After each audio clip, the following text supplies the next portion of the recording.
Since January, And unless and until we have accountability, I just don't know how we're going to have this rectified. CBS 6 It really does bring a lot of anxiety. has been highlighting issues with the mail, I've never had a harder experience, getting answers. frustrating officials, What entity says, no, we're not going to pay any attention to our customers? and the public. I would appreciate it if y'all could help us to get the mail delivered out here. When did this start happening? Week, 10 days, 12 days that the mail doesn't come. Working to find answers.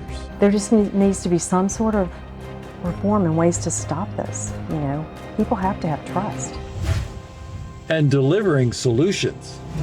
This time, we shared the voice of a man who says mail issues aren't just bad for business, they're killing his farm animals. We want to warn you, some of the pictures you'll see in this story may be unsettling.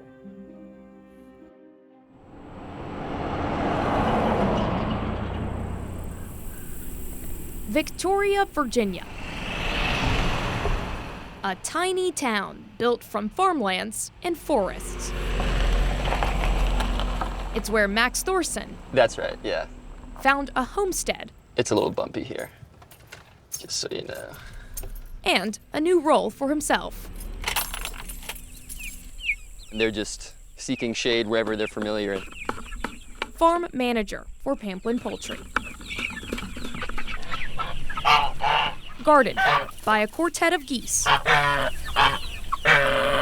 About 400 free-range chickens seek shade from the hot August sun. They're pretty interesting, yeah. The chicken politics that play out. These birds are not native Virginians.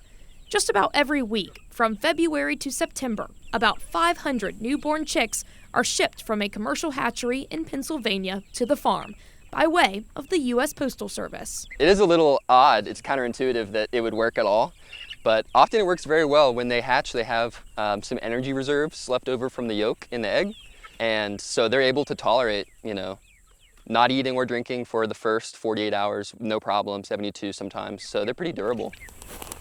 Several times this year, Normally it works like clockwork, and it has to. when Thorson went to pick up the chicks at the Victoria Post Office. They're very loud when they're just born. They're really, really loud. Most of the boxes that were shipped sat in silence. This season, it's happened 2 times.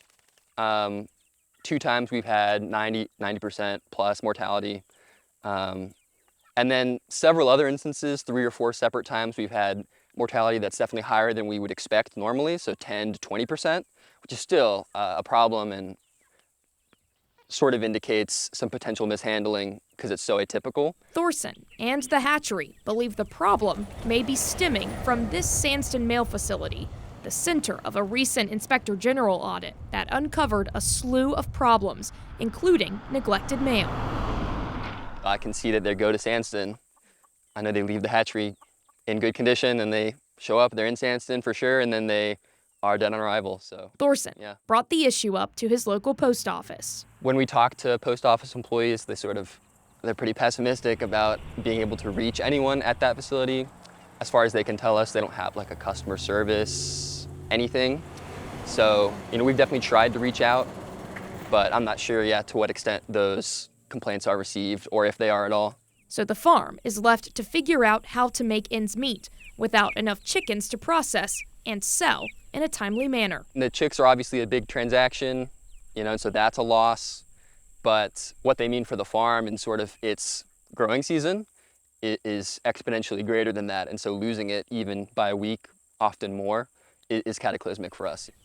Customers received this newsletter in July saying Pamplin could not take new orders and that existing orders could be delayed. Definitely terrible. It's a terrible loss, both for the chick and also for the farm. The farm cannot function with such high losses. USPS is looking into the matter. In the meantime, Pamplin Poultry is hoping to ship chicks through a different U.S. postal facility further west, despite it tacking on more distance and drive time since it's still their cheapest option. It feels like completely out of my hands. I feel kind of helpless for sure. Yeah, I just try and look forward, but it's definitely difficult. In Victoria, I'm Elizabeth Holmes, CBS 6 News. Faye Richardson gave us a call saying she hadn't gotten her mail for several days. I would appreciate it if y'all could help us to get the mail delivered out here. When did this start happening? And I need somebody to help us. So we wanted to see what was going on. The Richardson residence, home of 94-year-old Faye Richardson. Oh, I have lived here for 71 years. For days, she's checked her mailbox multiple times a day to find nothing. We don't have anybody that's delivering our mail. We haven't had any mail delivered here since Monday night. She says she was told by her post office on Hopkins Road that her delivery driver retired and the Postal Service doesn't have anyone to replace them. USPS telling Richardson she and her neighbors will have to come pick up their mail in person. I said, we're not going to do that. We're not going to put up with that. I said, we are paying your salary. Who's gonna take care of the mail? To her neighbor, Deborah Jones. It's kind of par for the course for the things that we've been seeing in the last number of years. She, Richardson, and other neighbors have been recent victims of missing mail, leading to late bills and extra fees. I had to pay a $68 penalty because of it. The Postal Service told CBS 6 in a statement, quote, due to employee availability issues this week, that route had to be rotated and customers have not received mail every day this week. Normal mail delivery is expected to resume in the next few days. We apologize for the inconvenience and thank customers for their understanding. This is affecting people's lives and it costs them extra money. Now these neighbors worry about people who can't always make it to the post office in time and may have to pay the price because of it. Well, I don't drive anymore in that type of thing. Of course, I get to where I need to go because I've got good children and good neighbors and good people that take care of me in that kind of thing. But the mail service is supposed to be taken care of for all the people. In Richmond, I'm Elizabeth Holmes, CBS 6 News. When you're responsible for artifacts, you've got to be able to find it. The walls of historian Hyman Schwartzberg's home on Fitzhugh Avenue in Richmond, And you can't keep all of them in your head. are akin to those you'd see in a museum. As a national park ranger, you're talking to thousands of strangers who are going to ask you anything about anything and expect you to know it. This retired national park ranger has a love of our nation's history and keeping a record of it. Now, The word I use, and I think is erratic. he's using his record-keeping skills to officially track a problem he's experienced with the U.S. Postal Service.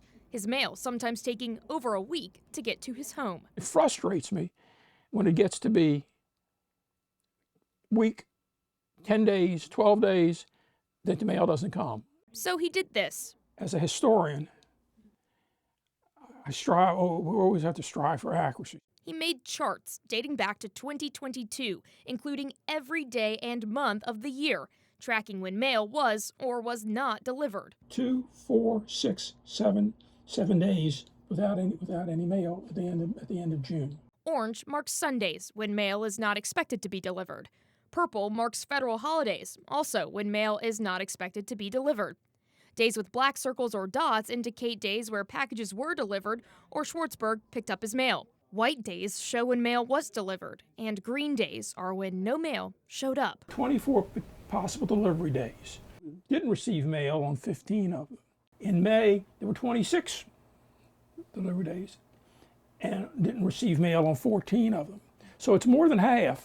Postal Service employees told Schwartzberg it's likely because of staffing shortages. He reached out to the Postal Inspection Service and got a case number, but nothing else. It comes to, well, how do you know? That's how I know. His charts showing mail not showing up is frustrating, saying he knows the story isn't the same for his neighbors who live a street over. If they can deliver the mail 3 doors away daily, because it's another route, and can't get it here, and it's coming from the same facility, where's the problem? And we did reach out to the U.S. Postal Service about this issue. They said that they are going to look into it. In Richmond, I'm Elizabeth Holmes, CBS 6 News.